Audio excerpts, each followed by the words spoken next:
I am Steve Gerweck of www.gerweck.net. Pro Wrestling since 1997. Check out all your late-breaking news and information at Gerweck.net. But you are now tuned into the Gerweck Report podcast. It is episode 159 of the podcast that tells it like it is. It is April the 17th, 2019, and thank you for joining us once again. Lots to discuss in this episode. We got WrestleMania, we got Hall of Fame. The best there is, the best there was, and the best there ever will be. The WWE decided to shake up the rosters again. Frank D. Fabulous Frankie Frankster D up in this bitch right now. You survived WrestleMania 7 hours long with the pre-show. I know you probably didn't watch all the pre-show. I actually did. I had just got home from a long trip, and here I am sitting watching WrestleMania. The pre-show's on. And I just had it run the whole day. WrestleMania's in the books now, Frank. Sum it up. What did you think of this show? Well, I didn't watch the pre-show at all. You know what I'm saying? I actually started the show with the Alexa Bliss promo, which then brought out the Hulkster, who got a tremendous pop at WrestleMania. And honestly, you know something? Hogan is, in my opinion, back where he belongs. Okay? Put all the dumb stuff aside that he may have said, and we've all said dumb things. The guy is the Babe Ruth of the WWE, WWF. If it were not for him, there would not be a WrestleMania today. And what you gonna do when Hulkamania and the largest arms in the world run wild on you? So I think him being back there, especially in the New York, New Jersey area, that was perfect. To sum it up, though, with Mania, I enjoyed the Fatal 4-Way Tag match. I enjoyed Shane versus The Miz. And I enjoyed Kofi versus Daniel Bryan. And that's pretty much where I cut it off right there. I've seen everything I need to see. Yeah, I actually sat through most of the show. And I know with the coverage at Gerweck.net with Michael Ribba covering the show, after Kofi Kingston's match, the show just kind of fell off the tracks. It had a lot of momentum going, and there was a lot of good things, as you said, on the undercard that kept my attention. And once Kofi won the championship, it kind of fell off. We saw the IC championship match after that, of course, in the main event. We did this segment with Elias. Hello, I am Elias. Thugonomics was back for WrestleMania, but I don't know, Frank. The way they sequenced this show made me really scratch my head. We had the 2-hour pre-show, and then at 7 o'clock, as you said, Hulk Hogan was out there. Alexa Bliss hosted the show, and then really out of nowhere, here's Paul Heyman, and we're starting the Universal Championship match as the curtain jerker. And then you had in the middle of the show the Daniel Bryan Kofi Kingston match. I think that was over at like 9:30 Eastern. So you're talking about halfway through the main show. Your 2 world title matches have already happened, and I don't know, Frank, what do you think of the way they sequenced the show? Because to me, I don't know, maybe it was that the show was so long, and maybe some people wanted to go home. They at least saw the 2 championship matches, but the way they sequenced the card itself made me really scratch my head because I understood that this night was all about the women. There was a revolution. There was women. But how could the semi-main event not at least be one of the championship matches? I just don't understand how they sequenced the show. Maybe Brock Lesnar wanted to go on early so he can get the hell out. That could be the case. I don't know. The sequencing is questionable. It kind of shows me, though, that the WWE Championship is more important than the Universal title. Because, that whole Kofi, Daniel Bryan story, the way they told it, I mean, it got more exposure than the Universal Championship And that, you know, I mean, I'm not a Seth Rollins fan by any means, but even he couldn't save this program with Brock Lesnar because Brock Lesnar wasn't even there half the time when they were trying to do anything. So it's kind of hard to promote a match by yourself when your opponent is not there. Other than that, I don't know. I just, for myself personally, after Kofi won the championship, you have to bring the people down. And I'm not sure exactly what match followed. I believe it might have been Roman Reigns versus Drew McIntyre that followed. No, Samoa Joe against Rey Mysterio, that 1 minute match they had. Right, okay, so that match, you know, that match was first, and then that one followed, after that was the Reigns McIntyre. The thing that I can take away from this is how dead the crowd was for Samoa Joe versus Rey Mysterio. How dead they were for Drew McIntyre versus Roman Reigns. The only time that they reacted is because of a fight going on in the crowd. So anytime the crowd got up, it wasn't for anything that was happening in that match between McIntyre and Reigns.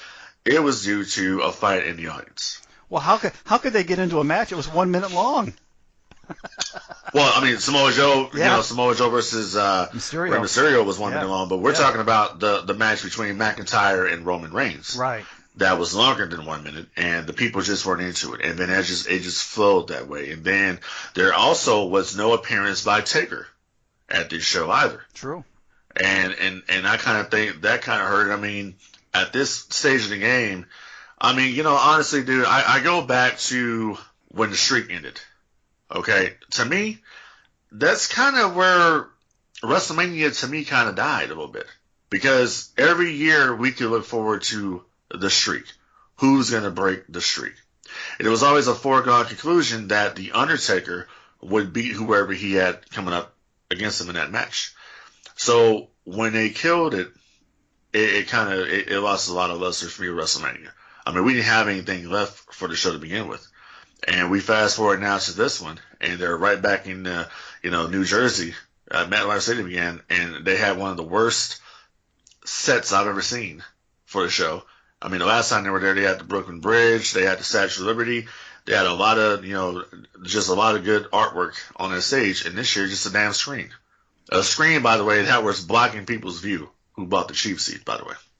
And that blinding light. And that blinding light during the Randy Orton versus AJ Styles match, which I thought the match was okay.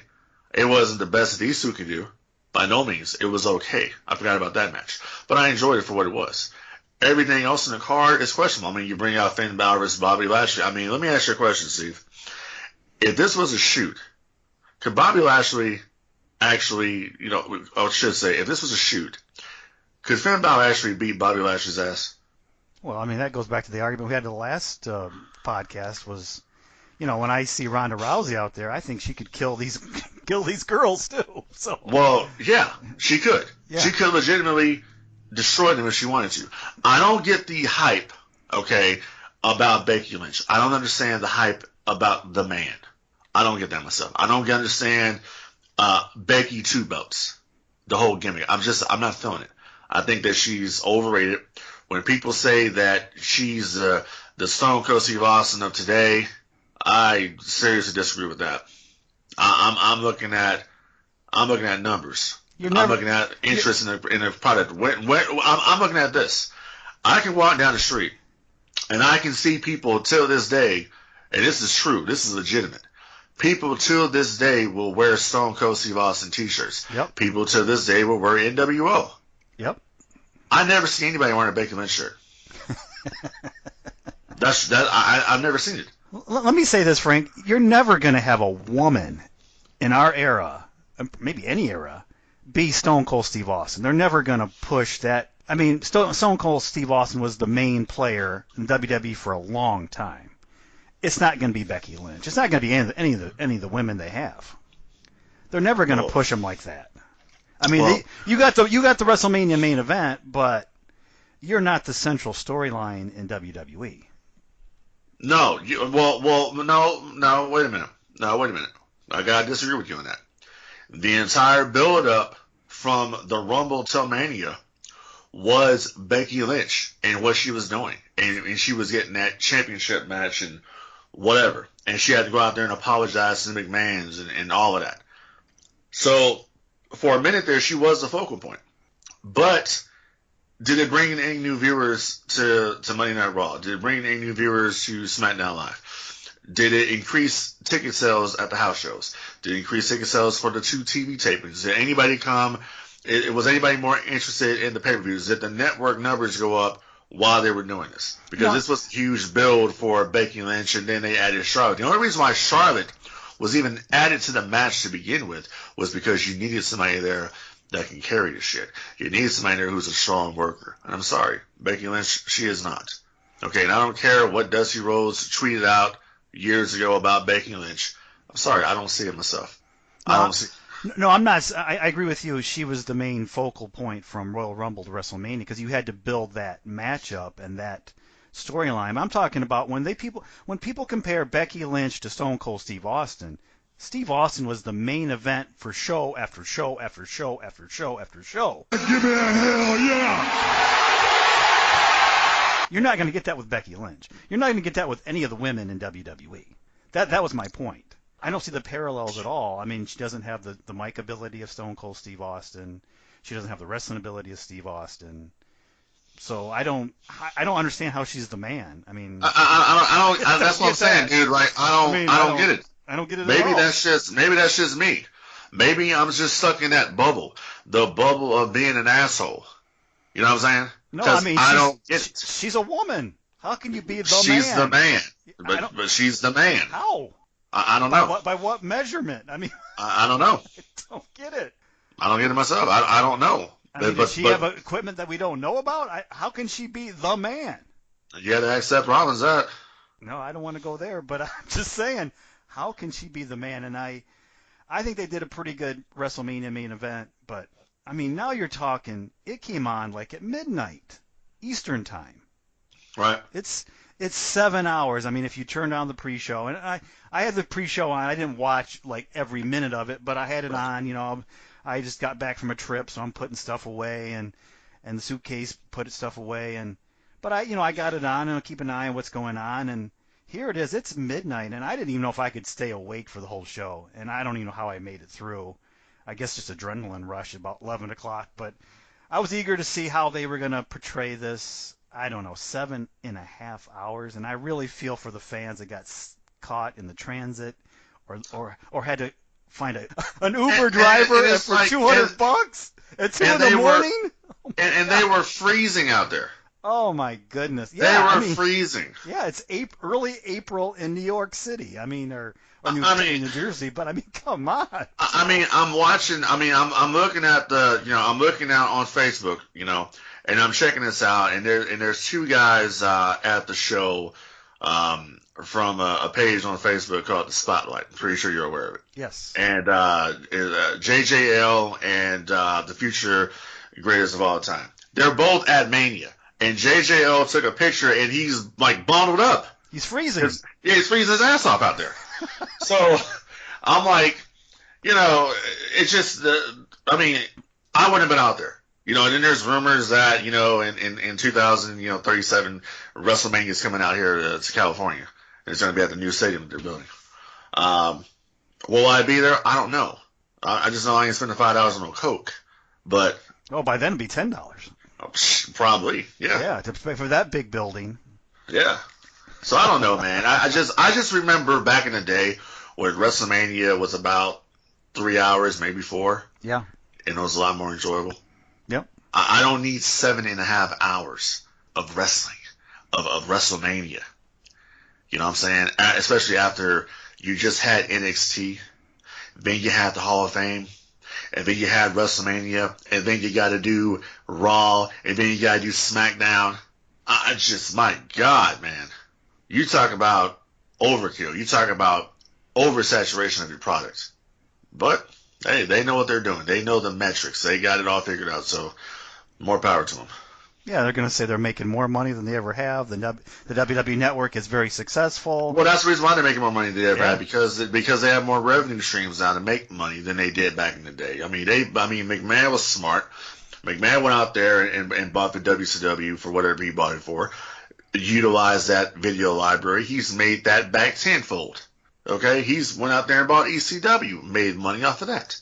So so they basically have monopolized, sports entertainment, professional wrestling in the United States, and they have gained so much, so many assets, so much collateral that they've gained, and they just have a huge market share right now, and nobody is denying that. But is the product growing here in the United States, or is it declining? I tend to believe what I read on Facebook from Chris Cruz, that it's a decline. Oh, absolutely, it's in decline. Look at these TV numbers. I mean, look at the Superstar Shakeup. You would think that would draw some interest on Raw, right? Well, who's going to come over from SmackDown to Raw? No one gave a shit. Well, I mean, they jump shows all the time. I mean, it's nothing like they're exclusive to one brand. Now? Yeah, exactly. So what's so special about it now? What's so special? Oh, wait, listen. If I got to put down, you and I were talking before we did the show. We were talking about WCW versus WWF, which one was better? And you brought up like, oh, you sided with one side. Well, here's the thing. I've always been a SmackDown guy. So now that you've taken essential parts of the SmackDown puzzle and you've placed them on Raw, I no longer have reason to watch SmackDown. I was barely watching to begin with. I was only watching it for AJ Styles, to be honest with you. But now you put AJ Styles on Raw, I can't watch 3 hours of Raw. I don't know anybody I don't can. even want to watch the 90 minutes condensed version on Hulu. Honestly, I don't know who sits through these shows. I mean, I was watching SmackDown, this long segment with the women out there, with Becky Lynch. She's got both belts, and then you got the Iconics out there, and then you got Asuka out there, and you got Paige out there, and it's like the segment just went on and on and on. And then they finally built to a 8-women tag match, and it's like, who sits through these shows? It's painful sometimes. This sucks. Yeah, it really sucks. This sucks more than anything that has ever sucked before. Yeah. I don't know. Honestly, I don't know who sits through 3-hour Raws, other than people on the internet that's covering it for these websites. I mean, honestly, how can you sit there in today's era where you can just flip to another channel, you can turn on your PlayStation or your Xbox, or you can stream music for free on your phones? How can you sit there and watch 3 hours of wrestling? On top of it, these commercial breaks are just break up the show. I mean, you're sitting there, and now they have commercial breaks during matches, which I totally hate. I mean, it like totally takes away from the match. Here you got half of a screen, somebody's wrestling in this little box, and over here you've got a promo for the USA Network. It's like, yeah, but I mean, don't come care. on now. So now you're nitpicking, because here's the thing: if you write a TV taping and that show goes to commercial, what you're seeing, that's what I like about the commercials on the side during the match, because I'm like, okay, so this is what's going on in the arena right now. That's cool. I like that part. I actually do like that. It's not cool when you're in the arena, though. You gotta sit through all those damn commercials. So it's cool to actually, be able to watch I can see the boring ass commercial and still watch the match at the same time. I have no problem. I tell you another thing I'll nitpick about. Might as well, while we're just laying everything on the line here. I know you're into horror movies and thrillers and things, but man, when I sit there and watch USA Network and all their shows are spooky horror pictures, and I mean, my God, yeah. There's nothing about I mean, I'm not into that at all.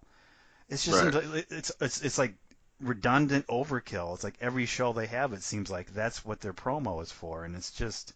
Well, Steve. Oh my God. Right now, the horror genre, sir, okay, is receiving a huge resurgence right now.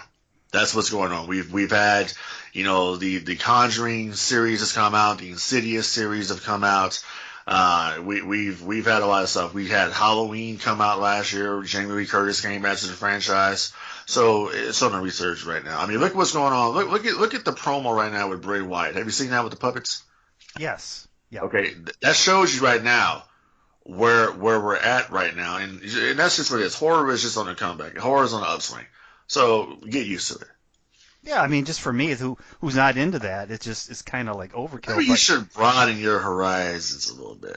I guess it all changes this fall when they switch networks. I mean, when they go to Fox, which I guess.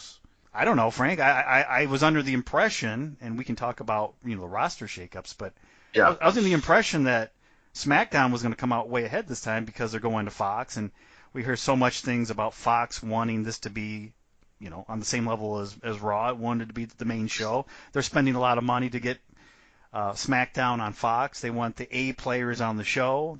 What A players? Well, I mean, they wanted Ronda Rousey. I know was a name that popped up, and of course she's, I guess, taking a break to become pregnant. Right. But here's the thing. Yeah, she's living her damn life outside of wrestling. Exactly. But here's the thing. Yeah, who are the A players? That's a good question. That's what I'm saying. Who are the A players? Like who are these big superstars they're referring to?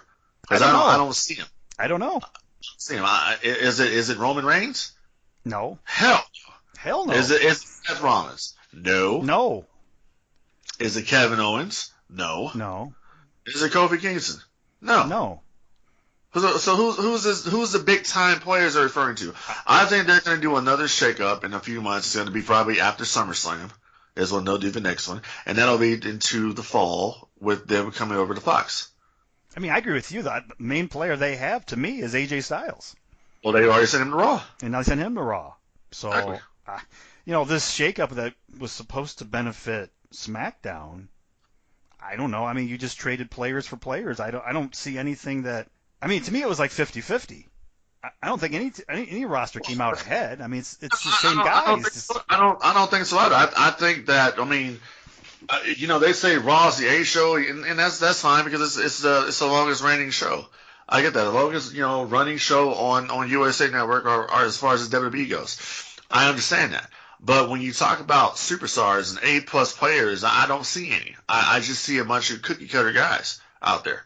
That's what I see. I don't see any. There's nobody stands out on that show. No. And it's like, and the thing, it's good that we're talking about the roster shakeup right now. The thing that really pissed me off that I saw, and it's just to me, they were doomed the moment they came to the main roster when they had nothing creative for them. They did nothing for them at all. These guys could have been tag team champions by now. I thought it was a stable that, I mean, it had a lot of potential. I'm talking about SAnitY and the fact that they sent Eric Young to Monday Night Raw as a solo. And I guess Alexander Wolf has requested his release from the company, and Killian Dane is going to remain on SmackDown. I cannot believe that. That to me just made absolutely no damn sense. But I guess Vince he just didn't get the stable or whatever. SAnitY was cool, man. And with Nikki Cross with SAnitY, even better. So I didn't get that. I mean, could you imagine SAnitY versus the Wyatt family if they were ever to bring the Wyatt family back? But I'm not surprised. I mean, look at when they brought Anderson and Gallows in there, and they had him as a club. And then they sent AJ to SmackDown, and they had Anderson and Gallows remain on Raw, doing nothing, just like they're doing nothing now. So I'm not surprised at all. Well, I guess with Luke Harper leaving, I don't know who would be the Wyatt family now. I don't know. I kind of think we're way past the Wyatt family at this point. I agree. But I was just using it as an example of what that could have been if they would have had that faction feuding with SAnitY. That would have been business right there. But just like they bring up War Machine, aka the War Raiders, and now they're the Viking Experience. Because they don't want anything. They don't want to have. I guess the scuttlebutt is they don't want to have war in the name. Wasn't the show called Raw is War? Yeah. Well, hey, let them tell it. Let them tell it. It's 2019. They can't have it anymore. We can't have war. Who the? They've been doing it in NXT. In 2019, a woman is the man. I don't know. Maybe wrestling's past this up, Frank. I don't know. I don't get it. Hey, listen, I'm just like everybody else. I'm just waiting for AEW. All right. Now, if I want to watch good wrestling, Steve, I'll tell you what I do. When I want to watch good wrestling, I just watch MLW on YouTube. Okay, that's what I do. They've got a pretty good roster. Sure do. So that's what I go and watch, and I'll occasionally go watch some New Japan. I mean, my favorite tag team in New Japan right now is the Guerrillas of Destiny. I'll watch, some New Japan. I really don't watch the WWE's product all that much. And people say, well, how do you do that when you guys do a podcast, you got a Facebook group? How the hell do you not watch a product? It's very simple. I don't watch the product. And we're not alone. Look at these numbers. Well, not alone. If I want to keep up with what's going on, listen, I cannot watch Raw for 4 months, in which I have not watched Raw in 4 months. I can keep it going and not miss a damn thing. No. I'll just go on YouTube and just watch the clips of what happened on Raw, and I'm caught up. And it's just, nothing's changed. You bring out Stephanie, you bring out Shane, you bring out Vince, you got Trips out there cutting a promo and getting a damn paper stuck in his damn jacket. Okay, that's pretty much it. And you forgot the highlight of Mania, man. You even mentioned the highlight. What was the highlight? The highlight of Batista falling on his ass, getting in the ring. Come on now. How are you going to forget that? Oh, that's such a memorable moment. Exactly. Delete! Delete! Delete! And seeing the Ric Flair skeleton come out and help Triple H at the end, too. Oh, that's dirty. Well, it is what it is. Dirty. I mean, we tell it like it is, don't we? Yeah, we tell it like it is, but even I wouldn't go that far. He looks really bad. I mean, I'm happy that he's live and he's functioning, but he looks really bad. I don't know. I hope health-wise he's okay. He gets checkups and everything's fine. Great to see the surprise birthday party they had for him, but he's looking really rough out there. Well, that's the thing. See, when you have near-death experience and you get old, you start looking like that. It does happen, yeah. I understand. I mean, when you're Ric Flair and you've led that lifestyle, exactly. styling and profiling for a long time. Hey, listen, diamonds are forever, and so is Ric Flair. Well, let's hope he's around for a while longer, but hopefully he's taking care of himself. Maybe he is now. Maybe he's taking. Well, he has lifestyle and Fifi. Right. He has Fifi, with him now, and I haven't heard anything from Conrad Thompson to make me think anything is going on. So good. Everything is all copacetic, man. That's good to hear, and obviously he's got Charlotte Flair. Exactly. He's Charlotte Flair's father. Yeah, that's right. That was really cool to see him do that, too. A lot of people out there don't like her for some reason because they think that she only got where she's at because of her name and who she is. Bottom line is, Charlotte Flair is, without a doubt to me, the best female wrestler on that roster, period. Is her boobs getting bigger? Boobs. I just want to say that again. Boobs. You got to ask Andrade that. Oh, my goodness. I mean, she was posting pictures from the beach, and she's standing there like the old Coco Beware with the bird, and it's like all you could see are these two basketballs sticking out. It's like, wow. Two ferocious pit bulls. Are they getting bigger or what? Or is it my imagination? But my goodness. They could be getting bigger. I don't know. They could be. I know she's not the man. So. Hell no. She's all woman.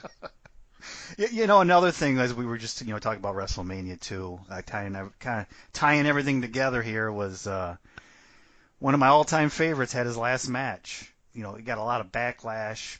Kurt Angle's final match, right? And a lot of speculation who the opponent could be, and they went with Baron Corbin, who I see nothing in this guy at all, but this was the guy. And then he got some flack for he lost his last match and.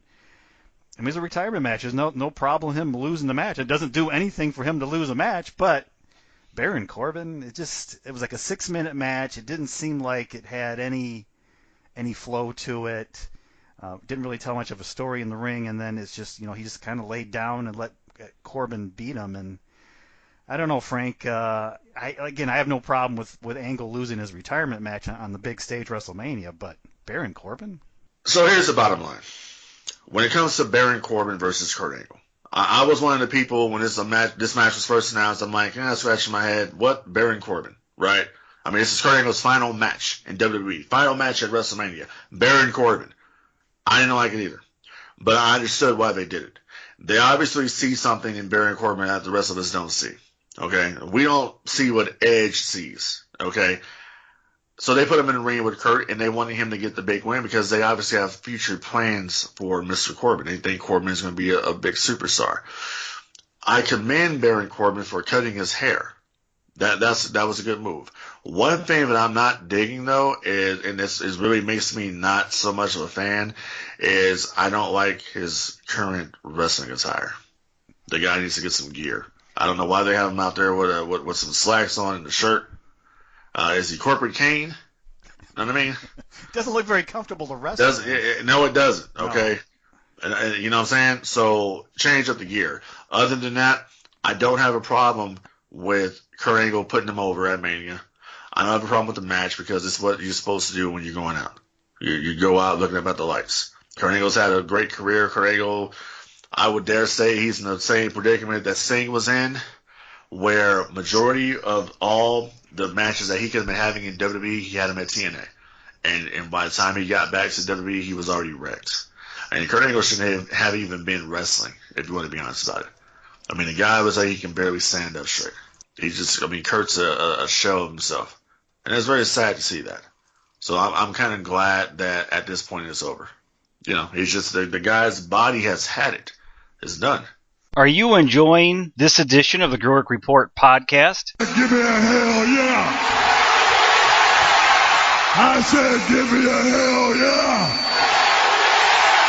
Did you know that every edition of the Gerweck Report podcast, the GRP, is archived at www.gerweck.net?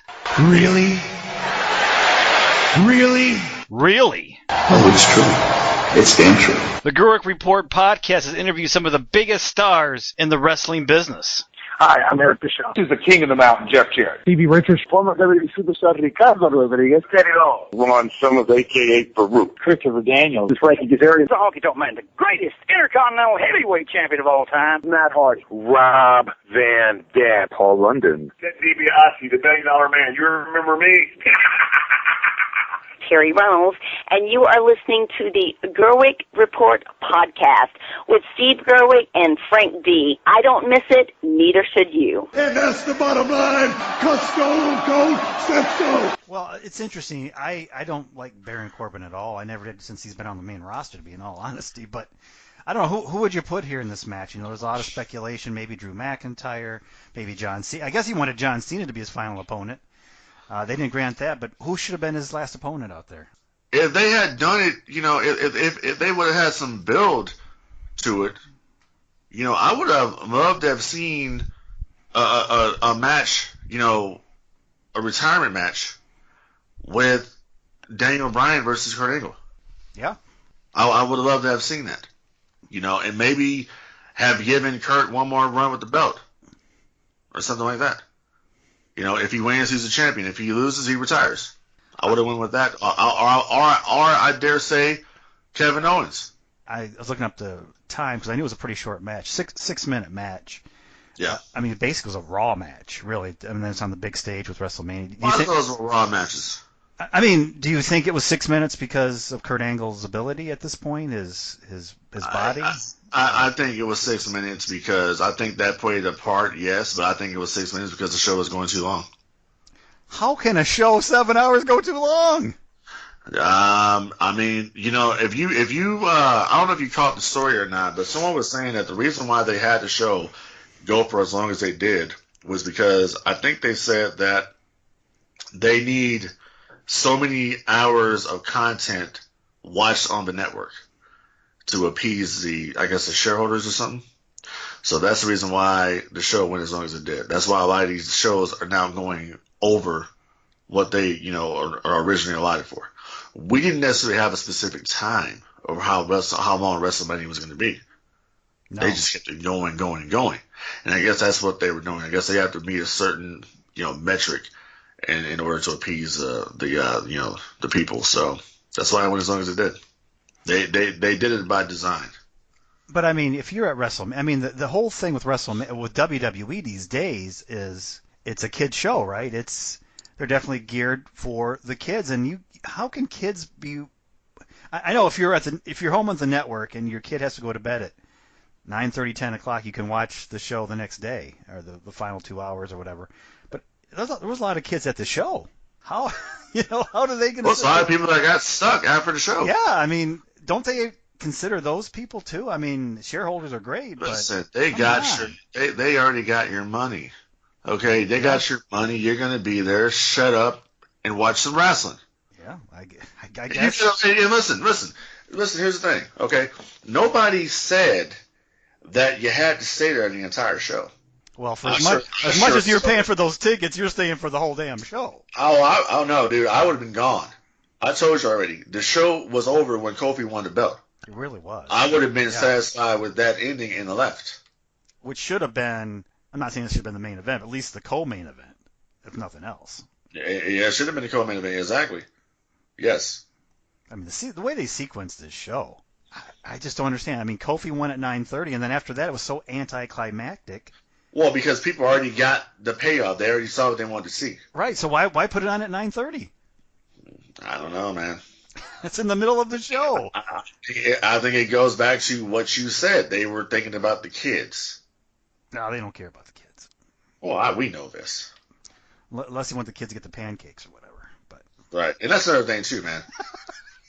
Okay? I understand it. I get it. But mind you, I was happy Kofi won. But then I thought about it for a minute, and I was like, the WWE champion, one of the most prestigious titles in the company, is out there throwing pancakes. Yeah. What is up with the pancakes? I don't know. I don't get it, man. I mean, week after week, as a gag once or twice, but every single week. Yeah, pancakes. Pancakes. Right. Which last night they made Kevin Owens eat a stack of pancakes to be an honorary member of the New Day. Oh, okay. Yeah. So is he turning heel yet or what? I don't know. I didn't watch the end of the show because I couldn't really sit through it. After that women's segment with the the 4 versus 4, that really killed it for me. I don't know. Boy, these shows are just. I mean, a roster shakeup. They changed a handful of guys. You had to sit through 3 hours of Raw if you wanted to know who they were changing. Then there was 2 hours of SmackDown.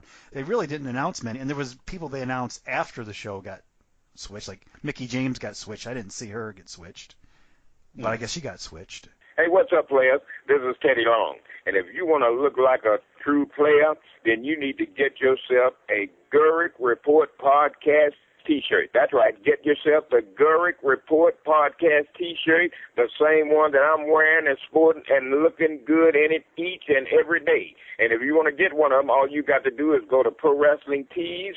That's ProWrestlingTees.com/Gerweck. ProWrestlingTees.com/Gerweck. Get your T-shirt today, and you can look as pretty as me. Holla. They used to do the draft. And it seemed like it was a bigger deal then. This just seemed like, hey, we're just moving some guys over. No big deal, but, it's a shake-up and things are going to change. And the thing, too, is, this affects NXT, too. And I'm like, yeah, they take talent from NXT, but nobody's going to NXT. They pulled a couple of the more talented people to move up to the main roster, which is good. Well, that's bullshit because the Velveteen Dream is still in NXT. Yeah. Okay, so Undisputed Era, they're still in NXT. Yeah. But I mean, it's like this also affects NXT, but I mean, they just lose people. They don't gain anybody. Nobody went to NXT. Right. But it's just the way they do this. I mean, there's no draft, no general managers involved. It's just, they're doing this segment, and all of a sudden Finn Balor comes out, and now hey, I'm on SmackDown now. Like, oh, great. Who cares, Right. Why should I care? Hey, any chance of Finn Balor hooking back up with Anderson and Gallows to form a stable, maybe the club or something like that? No. You don't think that's going to happen? You think that WWE is like, they moved on from that since the popularity of Bullet Club is really not there anymore? Everything I've heard is Anderson and Gallows is gonna leave the company. Oh, really? Yeah, when their contracts are up. All right. Well, we'll see about that because money talks and the bullshit walks. So we shall see if they leave. Well, I mean, are you finally come to the realization that Dean Ambrose is leaving? I'm not sure if Dean Ambrose is leaving or not. It's weird. It's really weird the way they do this. And now, on Sunday you can watch the final chapter of The Shield on the network? I hope it's the final chapter. Listen. I am so sick and tired of The Shield. Okay? They are the greatest thing ever in the world of wrestling. No, they're not. Believe that, player. And I don't care what anybody says. All right, the only part, to me, at the Hall of Fame, that was cool that China finally got her just due, and she finally got it. China could have won that by herself, but we all know that ain't gonna happen. Ain't gonna happen. But for them to act like DX is like the greatest faction of all time, and no, I don't really care for Sean Waltman all that much. But Sean Waltman said it best. If it wasn't for the Clique, there would be no DX and there would have been no NWO because they were born from the Clique. So on that one, I agree with. And I'm only saying that because I want NWO to finally get its just due. I think they will eventually. I mean, they're going to put everybody in at some point. So hey, Booker T. Stevie Ray. Hey, I really enjoyed their speech. Congratulations. Hey, what's up, guys? It's Booker T, the 5-time champion. You're listening to the Gerweck Report podcast with Steve Gerweck and Frank D. Now, can you dig it, sucker? Two really talented guys, too. Yeah, exactly. Honky Tonk Man, hey, been on GRP a couple times. He anointed me the fabulous Frankie D. Hey, congratulations to Honky Tonk Man. He went out there and shake, rattle, and rolled, man. So, he finally deserved it. A lot of people didn't think it was going to happen, but I think Honky finally came to a realization, listen, it's going to either be now or never. Yeah, I think he wanted it. Congratulations to the Honky Tonk Man. Definitely deserves it. Long overdue for him as well. And the thing about it that's funny, I was thinking about it the other day, is that, the Honky Tonk Man is the longest reigning Intercontinental Heavyweight Champion of all time, right? WWE has never broken that record. So that'll tell you what they think of Honky Tonk Man. Was it like 14 months? Something like that, yeah. Yeah, it's a little over a year, so. Exactly. So that shows you right there what they think of the man, to never break his record. Something This came close. I was thinking about last night when they're doing this roster shakeup or superstar shakeup, whatever you want to call it. Kofi Kingston is the champion right now. It's April 17th as we record this. They're switching Smackdown to Fox this fall. I believe it's October. Do you think Kofi Kingston is still the champion going into the fall season? No, and the reason why I don't think he will be is because they've already kind of put the word out where I read that the next one in line is Vince wants Randy Orton to be champion. Again? Yep. He feels that Randy Orton is the perfect image for what they want to do on Fox. He's a superstar that can pull it off. I don't agree with that. Oof. I don't agree with that at all. No, I think Randy is good. I think Randy is a smooth performer, but does he need to be WWE champion right now, or moving them to Fox and he's coming in as a champion? Does that need to happen? I don't think so. I mean, you're better off putting the belt on Reigns. I would agree with that. I don't think Kofi's going to be the champion either going into. I think Kofi drops that. I think Kofi drops it at SummerSlam. That seems about right. He gets about 4 months. Yep. A few pay-per-view title defenses, and then they switch. I think, honestly, I'm hoping that at some point that they're going to feud him with Big E Langston. I think that him coming, Big E finally turning heel on the New Day, he wants that, he wants the strap. I think that can happen. I would love to see that myself. For all of your pro wrestling news, check out Gerweck.net, your number one source for wrestling news since 1997. They're going to make the switch to Fox. Fox, we've already heard one of the A team, the A players, which we kind of point out that really aren't on WWE right now. But right. Do you think much changes with the show once they switch to Fox? Well, let's think about that for a second. Fox says they want an edgier product. They pretty much, Fox is saying that they want the Attitude Era WWE. That's what they're looking for. And I don't think WWE is going to do that. They are trying to keep it PG. They're trying to stay where they are because they have sponsors, Steve. So you can't piss off the sponsors. But also, you got a company over here paying you $1 billion for SmackDown. So what are you going to do?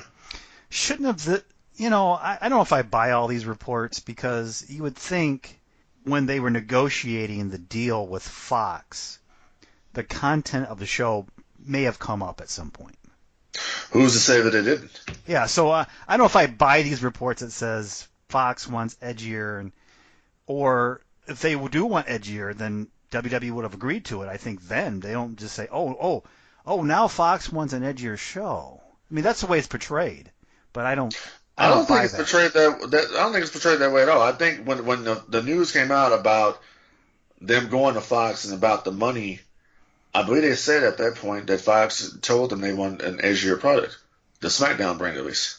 They should have discussed this in negotiations and say, okay, once you get the show on our network, we want Ronda Rousey, we want this, we want that. This is the way that the show is going to go. So right. Well, I mean, like I said, who's to say that didn't happen? Yeah. I think it might have happened. And Ronda Rousey's going to be gone for a while now, so I don't know. When she comes back, do you think she goes to SmackDown? Probably, yes. And I'll tell you why. Simply because Becky Lynch is on SmackDown. So I think we're going to see that feud, come up one more time. Yeah, I think we might see it at SummerSlam, to be honest. Oh, you think Ronda Rousey's going to be there for SummerSlam? I think she might make her return by SummerSlam time, yeah. Wow, because it sounds like she's trying to get pregnant right now. Oh, I mean, yeah. I mean, unless the guy shoots blanks, she'll be back at SummerSlam. I don't know. You shoot some blanks there. Well, Yeah? He wasn't shooting blanks at that Bret Hart stalker, though. No, that dude should have got his ass kicked. And I went back, after that happened, and I saw the footage. It made me just that last shot by Dash Wilder when he got him right in the head. That was funny. It made me go look up every time a fan has stormed the ring and got his ass kicked. So, I saw the infamous the video from Bash at the Beach '96 where the fan came in the ring. I guess he was going to confront Hogan, and Nash knocked him down. And they started stomping the shit out of him. Yeah, that's about right.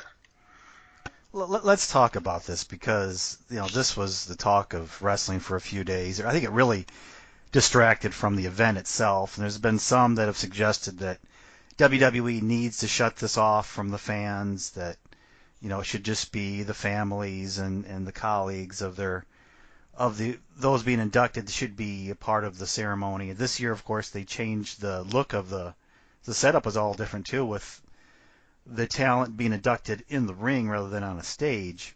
We have this event. It's crazy how this happened, Frank, that this guy can jump out of the crowd, jump the guardrail, and get into the ring. It's amazing to me that even would happen in today's era. I mean, this is not a local independent show.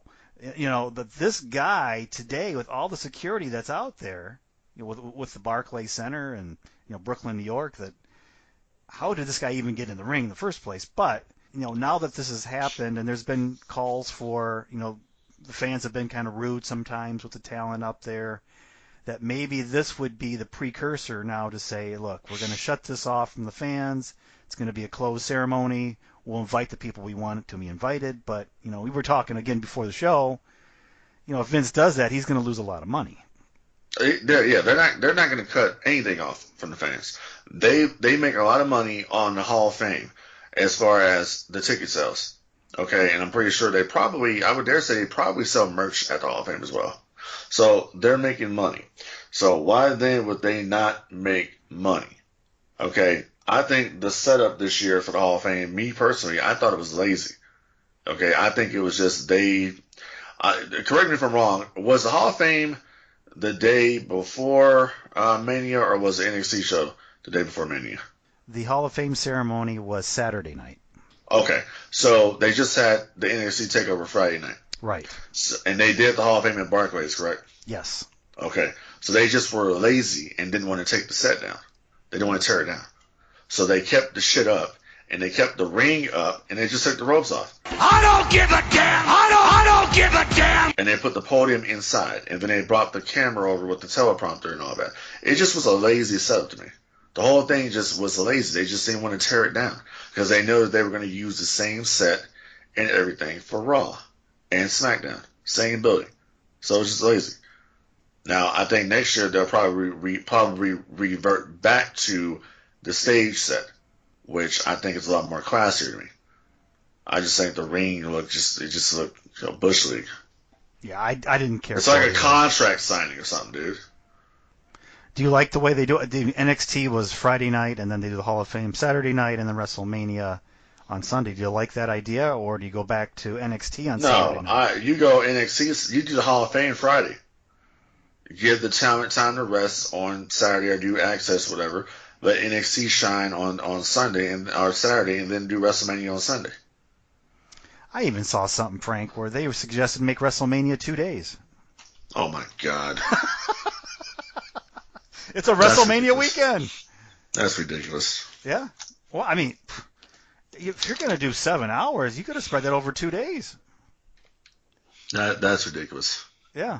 Well, I mean, if it's 2 gates and you got night 1 of WrestleMania, night 2 of WrestleMania, I mean, it's like the Great American Bash all over again, you know?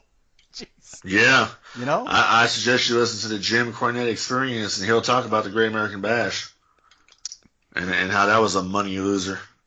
Well, I mean, Vince is all about money. If he thinks he can get 2 gates off WrestleMania, you don't think he'll do it? Yeah, he probably would. I wouldn't put it past him. Yeah. It wouldn't surprise me. I'm not saying they're going to do this right away, but in the future, WrestleMania could be 2 days. It could be a Saturday, Sunday. I'm really surprised, man, that we don't even have a show on Thursday or Friday. I mean, I know SmackDown's probably going to move to Fridays in the fall, but I'm surprised right now we don't have any wrestling shows on Thursdays and Fridays from WWE. Yet, right. I mean, you still have NXT, you still have 205 Live. And right, both of those are on Wednesday, right? They still do what? They tape what, Main Event? I don't know when they air that, but... that's international thing, I think. Yeah, so... Content. So, well, I mean, if it's all about hours on the network too, if you did 2 days of WrestleMania, that'd be a lot of hours for you. Yeah, I mean, I'm just waiting for them to bring back Saturday night's Main Event, and then we'll probably do WWE Mania, and then we'll do WWE, probably Shotgun Saturday Night will come back, and then we'll have Sunday Night Heat. And then we can add some of the WCW names. We can have WWE Pro. You remember WCW Pro Wrestling back in the day? I do. We'll have WWE Pro Wrestling or something like that. No, can't call it Pro Wrestling. We'll have WWE Sports Entertainment. And that'll be on the network on Thursdays. And then we'll have WWE Thunder. So, just to have all this content of boring ass shit. It's so funny. You see what they announced next year's WrestleMania is in Tampa, and when they do the introduction at the press conference, they can't say wrestling, they can't say the WWE, it's just WWE. Right. No wrestlers. We're not introducing any wrestlers today, and what exactly are they out there doing? I don't know. I have no idea. I mean, even Vince said that. Vince said that on the Stone Cold podcast. Stone Cold's out there. I was out there wrestling. Oh, you weren't wrestling. You weren't doing that. Then what the hell was he doing? Sports entertaining. Pro wrestling, damn it. Shit, I guess, man. I mean, as we're doing this show right now, I'm sitting in my man cave, and I'm actually looking at the Eric Bischoff DVD that I have, and I believe it's the most controversial man in sports entertainment. That's what they called it. Yeah, that's just a lot. One more thing about WrestleMania. What did you think of the return of Batista, his last match? I didn't watch it. Okay. I mean, what did you think of the build for it and the storyline? I didn't care for the build for it. Who cares? It's a little too late. I mean, you had one job, was to go in the ring, and you couldn't even do that right. You know what I'm saying? You couldn't even get that done correctly. You had one job, man, and you were going to do the job. All right. And it's just, nobody cared about that match. I think, honestly, Triple H needs to just retire. Probably step away at this point. Yeah. Because the match they did in Saudi Arabia, was it, what was it? Was it Saudi Arabia? Yeah. Okay, yeah. Yeah. The match they did in Saudi Arabia. The one he got hurt at. Right. Yeah. Okay, so they did the one in Saudi Arabia with brought Shawn Michaels out versus Taker and Kane. It was a complete cluster. Yep. I mean, Trips is just not that performer that people like hype him up to be. He's another one that's like, he believes his own hype. He's not. You know what I'm saying? Has he had a Hall of Fame career? Absolutely. Sure. No one is doubting that. Okay? But at the same time, it's like, let's just be honest here, dude. Yeah, you probably have a great mind for the business. No, I'm not doubting that. But the only reason why you're in the position you are in is because of who you married. That's it. That's how you were able to become an executive. That's how you were able to get, to go down there and revamp this NXT and to do what you guys are doing with it now, okay? And the thing about it, the thing that bothers me the most about Triple H is you keep shitbags like Terry Taylor employed. When all the bad shit I've heard about this guy. That's the problem I have with Triple H. It's just, I don't know, man. Just at this point, he needs to retire. Oh yeah! Just be done with it. From the ring. Your last two performances, from the ring. Yeah. Your last two performances have sucked. You don't have it anymore. You're just not the player. You're not the game anymore. I wish somebody would go out there. I know it's not going to happen. Like Roman Reigns comes out and says, "Oh, it's my yard now." Well, I wish somebody would come out there and say, "I'm the game." So let me get this straight. They let Batista and Triple H go for about 25 minutes in length. Okay. While you cut Kurt and Corbin down to 6 minutes, you cut Rey Mysterio and Samoa Joe down to 1 minute. Right. So that you can have 25 minutes of that match? Well, was it 25 minutes including the long ass entrances? It was probably longer than that. I mean, that's the bell to bell, 24 right. minutes and 45 seconds. Like it's 25 minutes.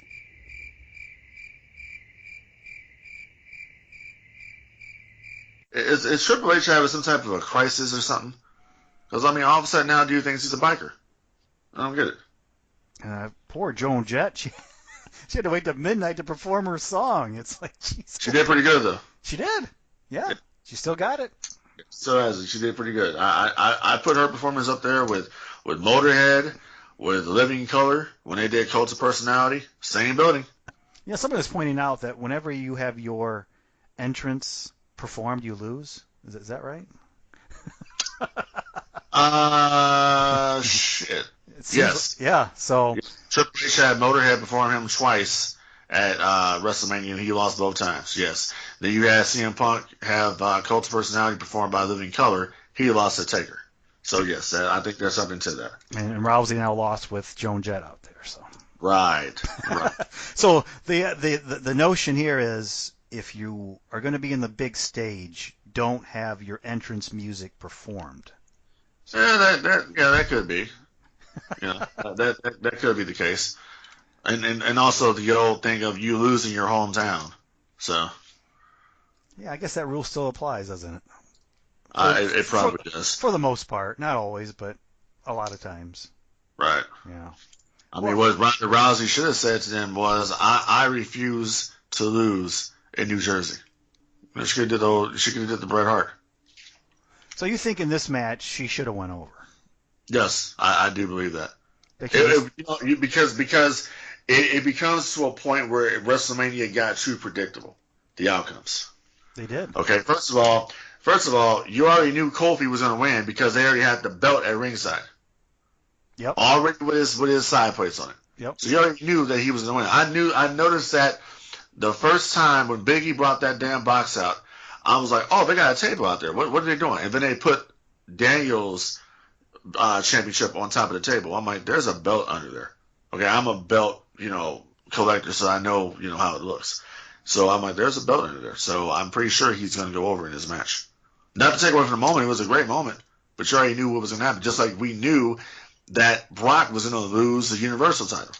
Just like we knew Becky was going to win the Women's Championship. Because they had been building to her getting her moment. You knew Kurt Angle was going to lose his retirement match. You knew he was going to lose. You knew Batista was going to lose. Right. Okay? You knew Samoa Joe was going to destroy Rey Mysterio. Not that quickly, but not that quickly. But you knew damn well he was going to beat him. Yeah. You knew Roman Reigns was going to beat Drew McIntyre. And why did they move Rey Mysterio to Raw? I don't know, man. I don't know. Don't make a lot of sense to me, but What doesn't make sense to me is, why did the Usos not have that match at Mania with the Hardys? I have no idea. That's what it doesn't. I don't understand that. I mean, last night you had the Hardys cutting promos like they're the greatest tag team, and it's like, why weren't they at WrestleMania then? In a match, not in the Andre the Giant Battle Royal or whatever they were in. So I mean, that's not their call. No, yeah. Why wasn't the Usos against Hardy Boys at WrestleMania? I mean, it would have made a lot more sense. Usos, Hardys in a ladder match. Yeah, it would have made a lot more sense than what they did. That Andre the Giant Battle Royal means diddly squat. What is the point of this? I don't know.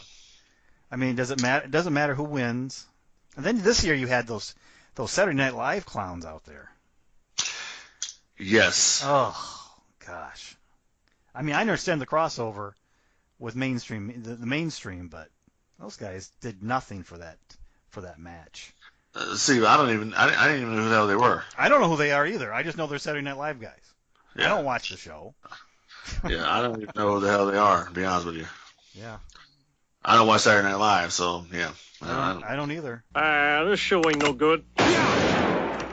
Never heard of them, so. Nope. I mean, ain't Eddie Murphy. Somebody did, but yeah. Yeah, well, I mean, yeah, all that build for Braun Strowman just to get, to do a battle royal. It's just, that's the thing about Braun Strowman that I see. It's just Braun Strowman, he just can never quite win the big one. Well, at some point he will. I think too much damage has been done. You think so? Oh yeah. The time to put the belt on him was months ago, when he was super hot. Well, what do they see in Baron Corbin then? I don't know. What did they see in Lars? Whew. And the funny thing was, Frank, Lars on Monday was part of Raw. Right. So I guess in the roster shakeup, he went from Raw to SmackDown in one night. Oh, I mean, yeah. I don't care what the guy does, to be honest with you. I don't either. I'm just saying, that's a good roster shakeup. One day you change. So it was even announced that he was on Raw. Well, I mean, that's great. I mean, you know what I see when I see Lars Sullivan? I see Gene Snitsky. I kind of get the same sense too. I'm just waiting for him to say it wasn't his fault. He looks like he'd probably smell like Gene Snitsky too. I don't know. Well, I don't know. I'm not trying to be that close to him. I don't know. Yeah. So you don't think he's going to get over? He'll get over because Vince has a hard on for him. So, and it's just the circumstances as to why he didn't debut on the main roster is kind of telling. And nobody will probably ever know the real deal. I've read that there's people inside the company that thinks it has something to do with a wellness policy, or him thinking he's going to fail a test, so you have to go out and put up a front. I don't know. Yeah. I just know when the guy came out there, I mean, who gives a shit? I mean, it's weird. He made some weird comments on social media. Right. And sometimes they count that against people, and this time they didn't. So, that's like you said, they must see something in this guy. Well, I mean, I'm glad they do. Because I just don't. I mean, the only thing I can say about Lars is probably a throwback to the Monsters back in the day. That's it. I mean, he might actually have a character. So I don't know, man. But there's a guy I saw work the other day at the Takeover show. He wrestled Pete Dunne. His name is Walter. Walter, yes. Yeah. He's a man. That guy right there is money. There could be the man right there. Yeah, that guy right there is money. Yep. He'll be on the main roster in no time. Well, maybe a year? No, knowing them, how they do things now. I mean, but he just became the UK champ, so. Right. It might be a while yet. It might be a while. I mean, they probably want him over there to establish the brand. They like I said, man, they got stuff. I mean, they're even talking about, NXT Japan. Okay. They're trying to do so much stuff. They've raided all the indies. They picked up all this talent. They're leaving nothing for nobody. You know what I'm saying? So now they might have a little competition this fall, right? Yeah, they might have an alternative, yes. Yeah. That's the thing that AEW don't make that mistake of going up there and trying to be competition like TNA tried to do. And now they have Jim Ross. That's a plus. That's a positive. Yeah. I gotta say this. How do you let Jim Ross go? And I know you're not using them. You've got Michael Cole and you got Phillips, and I mean they're good announcers, but you have Jim Ross. The guy's been there for a long time. I think I looked at him like 67 years old, somewhere in that range. How do you let this guy go? I mean, he's been the main staple. He's been the voice of your product for so long. How do you let him go? Why don't you find? I mean, you got so many shows too. Why can't you find a spot for this guy? I don't know, man. It's the same to me as to why Tony Schiavone is not in WWE.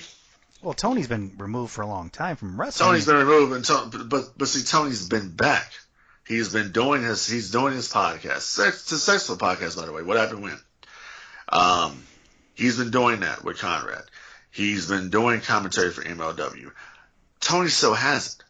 So why he's not there, I don't understand. Why Tony's not there doing network specials? Why Jim Ross is not on the network? I don't understand that. Yeah. I just don't know. At this point, Jim Ross has worked for your company for so long. Find a spot for the guy. Let him do what he wants to do. One of the greatest voices of all time in wrestling, and you just let him go? Really? Really? Just say, okay, goodbye? I don't understand it myself. Well, I'll tell you what. I mean, their loss is somebody else's gain. Yeah, AEW's absolutely. gain. Absolutely, yes. That's what it is. So, hey, more power to, Jim Ross, is much more successful Jim Ross, and I think he will help establish the brand AEW moving forward. And the rumor mill is running that they're going to be on TNT. So that's a big deal. It is. We might as well mention here as we kind of wrap up here. That's the rumor. TNT's not had wrestling in a long time. Since March 2001. So it's coming. I mean, you knew when Chris Jericho signed with them, they had something in the works. He wasn't going to go there for Beyond Pursuit or whatever the network's going to be. They were going to get a decent contract. Right. Now they've got the contract. You've got Jim Ross. Looks like they're moving in the right direction. They've signed some really good talents. You got Kazarian. You've got Christopher Daniels. You've got some really good talent there. You've got some good talent. Yeah. But they need a big name. They do. To put them over the top. And who is it? Who is out there though? That's the thing. Well, here's the thing. Dean Ambrose? If Dean Ambrose is actually leaving, he would be that guy, obviously.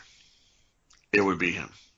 But he's not an A player. I mean, we talked about... He's not an A player, but he is a name in this era. That's true. Yeah. That's the way that's how you look at it. Yeah. He's not the Macho Man. He's not the Ultimate Warrior. He ain't Sting. He's not Luger, Hogan, Savage, Piper. No. Bret, the list goes on and on. Right. But he is a name. Okay? If they really wanted to put him over the top, they got to get a big name. And there are not really that many big names left out there that WWE hasn't swallowed up. But he couldn't be Dean Ambrose. No, he would most likely probably go back to being John Moxley. But it doesn't matter because all those fans that are his fans are just going to follow him to see what he's doing over there. That's the way it works. There was an interesting comment made by Don Callis of Impact. They asked him, would you guys be interested in Ambrose? And he said, well, anybody would be, assuming he's leaving. So that's the thing. Yeah. I'm not sure that he's leaving. There's no indication to me that he's going anywhere. You keep showing up in dark matches. Okay, let's put it like this. They said supposedly his contract is up at the end of April. Okay? Technically, we're still, we're at the 17th. We're not even in the middle of the month yet. So let's give it some time.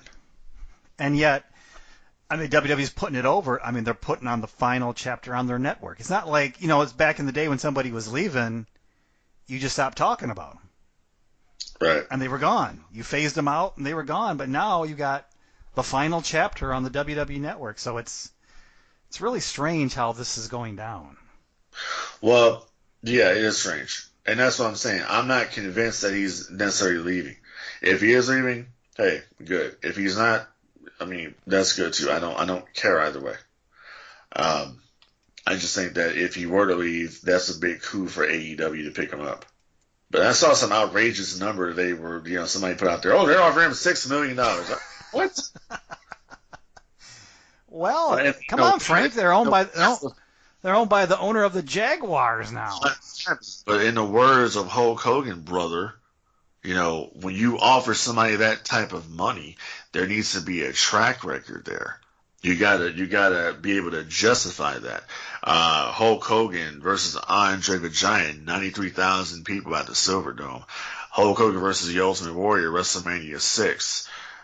Hulk Hogan versus Roddy Piper, WrestleMania. With Mr. T and Paul Orndorff. Where do you justify Dean Ambrose? Dean Ambrose main event at WrestleMania win? Never. No disrespect to Dean Ambrose, but he just feels like a guy that was the champion by default to me. Not to say that he's not a decent worker, but I never got into it myself. I just after his appearance on the Stone Cold podcast, when he was basically exposed, I was like, nah. See, I never got the gimmick myself. It just never appealed to me. Just like Seth Rollins doesn't appeal to me. I don't understand what Seth Rollins is supposed to be. Jesus Rollins. I don't know.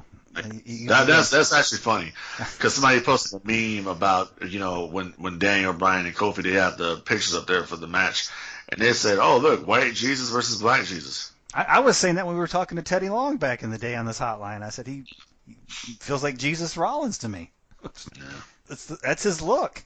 I mean, I just can't help it. He got that long hair and the beard, and blasphemy. Well, it is what it is. That's what he reminds me of. So, and I guess I'm not the only one that makes that comparison. So, yeah. All right, Frank. I think we've covered the world of professional wrestling. Is there anything left to talk about? I don't really think so. If there's anybody out there that wants to check out the YouTube channel, they can check it out, youtube.com/Gerweck Report Podcast. That's where you can find some interviews that we've done in the past with the likes of Eric Bischoff, the Honky Tonk Man, Teddy Long, and many, many more. Check it out, youtube.com/Gerweck Report Podcast. Yeah, definitely check it out. Also, all the late breaking news, one click away at Gerweck.net. We still do have our T-shirt store. If you want to buy a GRP T-shirt, we've got the old Nitro style, the old Raw style are still out there. Or if you just like to support Gerweck.net, we got the T-shirts out there as well. So we always appreciate that. And if you do buy a shirt, send me a picture. We'll put it on social media. Let everybody know that you're supporting the brand. And we definitely do support. We definitely do appreciate that very much. And I guess with that, Frank, we'll wrap it up right here. Thank everybody for listening, and tune in next time for the next exciting edition of the GRP.